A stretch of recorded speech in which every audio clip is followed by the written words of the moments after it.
నమస్తే అందరికీ. ఈరోజు మనం కర్ణాటకలో ఫేమస్ అయిన శ్రీ రంగనాథ స్వామి టెంపుల్ దగ్గర అయితే ఉన్నాము. ఇది శ్రీరంగపట్నంలో ఉంది. ఈ గుడిని తిరుమలయ్య అనే ఒక విష్ణు భక్తుడు ఈ గుడిని అయితే నిర్మించాడు. ఈ గుడి విష్ణు భక్తులకి చాలా ప్రత్యేకత, విశిష్టత అని కూడా చెప్పొచ్చు. ఈ గుడి పంచరంగ క్షేత్రంలో ఈ గుడి కూడా ఒక క్షేత్రం కింద పిలుస్తారంట. ఈ గుడి గోపురం ఎదురుగా మీరు వెళ్తే ట్రిప్ సుల్తాన్ ప్యాలెస్ అనేది ఉంటుంది. దాని ఎదురుగానే ఈ గుడి అయితే మీకు కనిపిస్తుంది.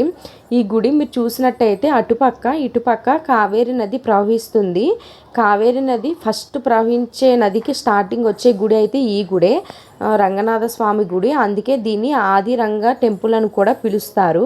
ఇది ఒక ఐలాండ్లా ఉంటుంది. మీరు చూసినప్పుడైతే లోన విగ్రహం చూసినట్టయితే స్వామివారు పాము పడగల మీద పడుకొని కాలు దగ్గర శ్రీదేవి భూదేవి ఉన్నట్టుగా మీకైతే కనిపిస్తారు. విగ్రహం కూడా చాలా అంటే చాలా బాగుంటుంది. అసలు అంత బాగుంటుంది చూడడానికి. ఇలాంటి మంచి వీడియోస్ కోసం మన ఛానల్ని సబ్స్క్రైబ్ చేయండి, లైక్ చేయండి, షేర్ చేయండి. Bye bye friends. ఇంకా ఇలాంటి మంచి వీడియోస్ కోసం